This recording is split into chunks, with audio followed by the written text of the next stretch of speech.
Hey ladies, I'm gonna do a video from my car and I hope I don't get too hot. I need to open the door, it's so hot in here.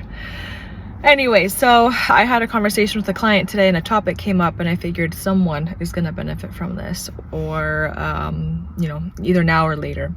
And the topic is called cognitive distortion. You know, I've heard that word be used in different ways, but the way I'm going to apply it here is sometimes we have something stuck in our mind. It's almost like a glitch. Think of it as like a wrinkle, and we have to like iron it out, but like something in our storyline just doesn't it doesn't mesh, it doesn't fit well. There's these distortions that we all have, whether they're stories we've made up about ourselves. You know, I've talked about in a previous video a little bit struggling with some distortions coming from like a church background, where I had to realize some of the stuff was not God, spirit, but dogma, just teachings that have been passed down. And if it doesn't serve me and if it hurts me, I'm not going to subscribe to that. But it takes some time to release those stories or distortions about us.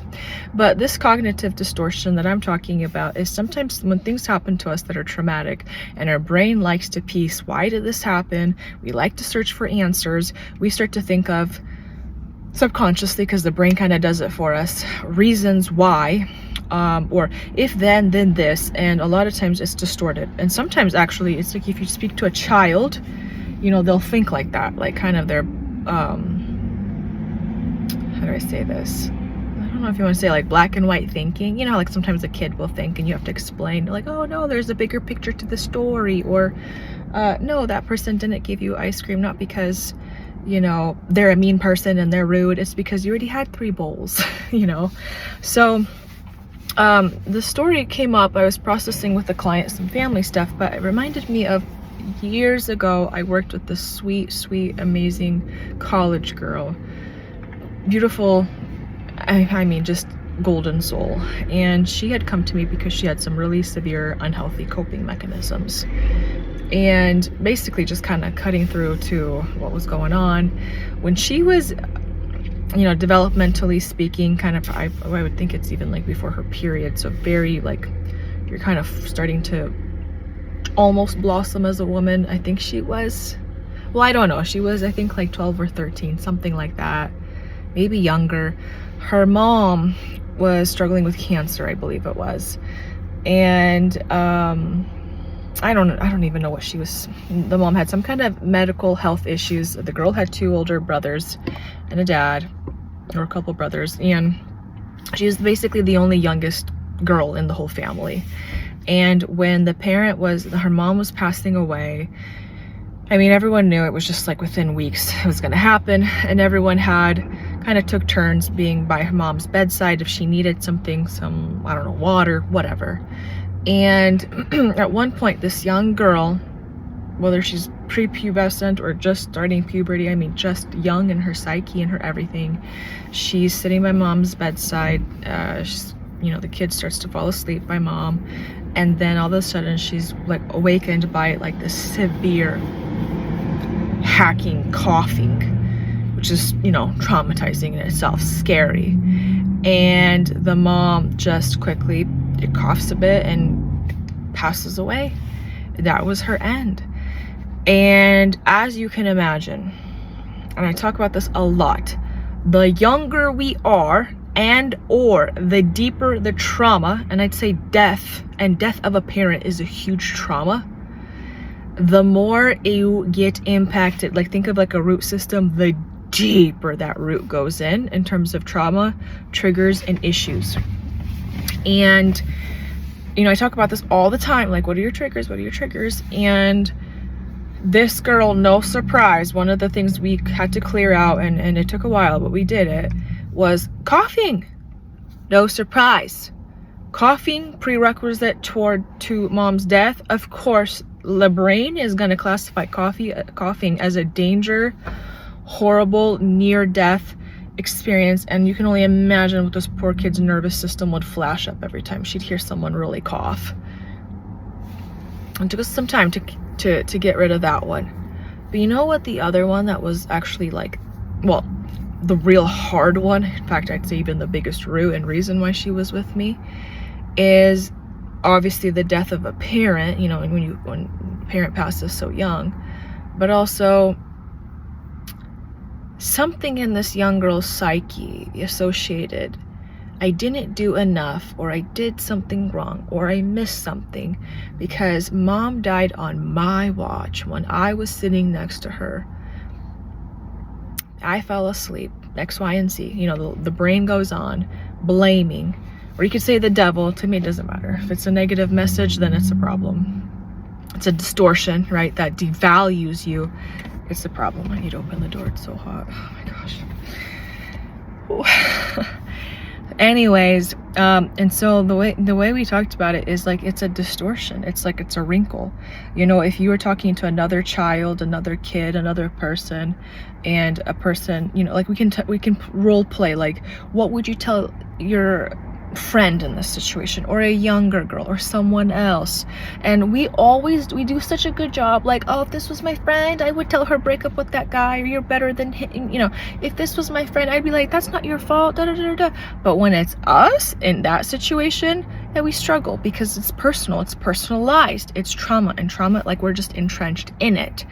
And it just took, you know, it's not like I can rationally or logically dispute, girl, it's not your fault. Like, mom already had her time span here on earth, you know, not your fault. I mean, yes, logically we can understand that, but again, trauma's not logical.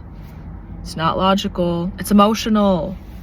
And so my suggestion, ladies, if you have this like wrinkle or this distortion, you're trying to like logically speak to yourself. Like, for instance, I've worked with many women who have young children, and I'd say, okay, well, you know, you're around this age, your child's around this age, what would you tell them? Would you you know, would you say it's your fault and da da da da, like the way you blame yourself at that age? Or do you, you know, as an adult, do you see better? So logically, again, of course we can sit and process. And that's why even with regular talk therapy, you're just coaching, chit-chatting, that's wonderful. Like, I know the Bible says God loves me, I know X, Y, and Z, I know this is not logical.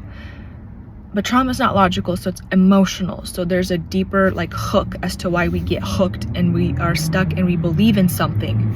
And the only way that I can help people navigate through that, and myself, is we're installing the good stuff, the good feelings, we're feeling the nasty stuff. So it's like, yes, we'll bring up something logical. Like, okay, this is not your fault. It could have, dad had been there. Your brother could have been there. Would it have been his fault? No. And so then we engage in a conversation while I'll have like tappers on for a client. This is an in-person client, or headphones, or whatever you need to stay regulated or have some kind of like that bilateral stimulation, and process like what feeling is coming up. Do you feel some relief? Can you feel that? Feel that now expand in your chest. Okay, well, what solution what could you have done different? Well, nothing. Well, let's say she says, well, I don't know, maybe I could have, maybe you know, you let another person grapple with that, listen to them. And then, you know, sure enough, it's like you get to this point where it's like, you couldn't have done anything. And it's just this like, you know, this poor kid just sobbing, because it was like that brain was still in that resistance, like, well, what if, you know. And either way, mom's not resurrecting back. Sad topic, but she's, you know, this poor girl isn't living either. She's stuck in this. And finally getting to a point where it's like this wrinkle, like we keep trying to iron it out. Let's process it. What other feeling you have coming up? What resistance? Well, what if I did this? Well, what if I prayed more? What if, you know, like we just, fine, let's hit every angle. What's coming up for you? That's what's stuck and like stuck in a box, right? Stuck within you. Let's tap out every angle, every side. Like, this is your time to heal until you get to a point where you max out and you grieve. You know, they say there's stages of grief, right? Depression, anger, denial, or acceptance, you know, these different stages. And finally, when you can get to a point where you just sometimes accept what is, the event happened and it has nothing to do with you, and just grieving what is those extremely difficult topics. A young girl lost her mom.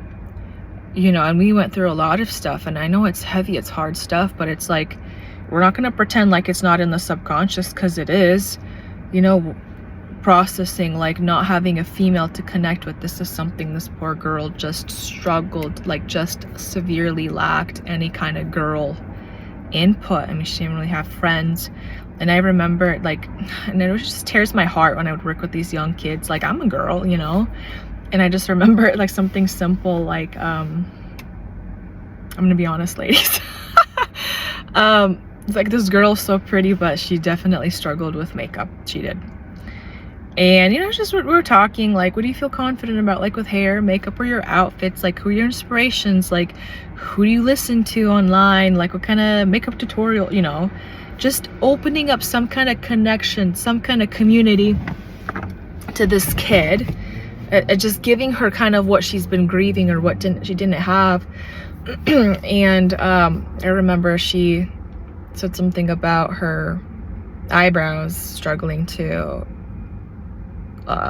draw them, or, you know, makeup or whatever. And I remember I used to struggle with that big time too. And so I just said, you know, I used to struggle with that too. Like, no big deal. Here's what I figured out. Here's a cool tool. Here's how you can pick a color. You know, like, that's part of the healing process. Like, I always tell people, healing is not always just sitting and processing this emotion and sitting in that. Like, the coaching side of it, or the identity building, is what are you going to do now? Like, let's say you figured out you miss having like a female touch in your life. Who are you connecting with? What kind of clubs are you joining? Maybe you go talk to those type of girls. You know, no surprise this girl struggled with just connecting with people in general because of the trauma of loss, abandonment. But, you know, I mean, what a confidence booster for this girl to start opening up her own just femaleness, looks, right? Like, think about developmentally, when trauma stuff happens to us, what do we miss out on? And she was like homeschooled and all these different things, which that's not bad. She comes from a tiny town, but it was like, wow, this girl lacked A, socialization and connection, and B, female mentors, people, right? Anyway, so the eyebrow thing, I told her, I gave her some hints, and then I gave her as a little present, a little eyebrow pencil. And it was so adorable to watch her come the next day, or the next session we had, and she changed up her eyebrows, and it looked good. And we got to celebrate that, and it was such a special thing for her. And she could have been, and she was shy, she could have been like, it's no big deal, or I don't need this, but you know, she kind of explored her. And you know what you do with anyone who explores anything? You celebrate the crap out of them, right? And it's the same for you, the same for me. Like, what's that inner child, inner teenager? What is she blossoming and exploring into something? Instead of us being like, well, you should know how to do your makeup. You should know how to make that decision. You should be womanly and mature in this and that and that. No, because there's a part in us that's clearly sometimes stunted or fragmented or been hurt or whatever. And that's the part where, when, you know, your inner you goes to take some kind of dance class, and that was the most courageous thing you could have done, you celebrate yourself. That's part of your healing, growing journey. You don't dismiss it. You don't say, oh, who cares? Everyone knows how to do this. Oh, I'm just learning how to put makeup on. No, you celebrate yourself. So anyways, just kind of bring up this cognitive distortion. Like, sometimes we have these, again, wrinkles, these distortions, like it's these, like, I don't know, these like broken links that we have. I've struggled with some stuff. I've mentioned a little bit, like in some ways not feeling special due to some circumstances. And, you know, I know it's not biblical, but something in my background picked up X, Y, and Z through certain messages. And, you know, working through that, like, I had to come back and unwrinkle that with a, what are those called? An iron, right? The clothing iron. And, you know, I have to sit in the feelings of, well, what is truth? You know, like for this kid, if this is not your fault, how do we just sit in that new feeling versus you blaming? Or if I am special, I am loved, I am safe, I am X, Y, and Z. Can I start to cultivate those feelings? Other distortions, you know, well, if I don't do X, Y, and Z for mom or dad or whoever, then they'll be alone, then they'll die, then they'll be so sad. No, again, we're not responsible for things that are literally just outside of us, meaning like nature takes over or God. I mean, there's like contracts for insurance companies. I think there's like a clause that says, in the case of a, what do they call it, act of God, something crazy happens, right? Some volcano, gravity stops, I don't know, you know, like even insurances, how do I say this, will admit or leave space for sometimes like it's like nobody's fault, like life happens, things happen, you know? And so instead of us always personalizing it and immediately taking blame or guilt or whatever, we have to again figure out where that's that distortion that we're undoing. So hopefully this helps someone. I need to turn on the air conditioner before I die from heat. So anyways, let me know if this resonates with you, and I'll talk to you later, ladies.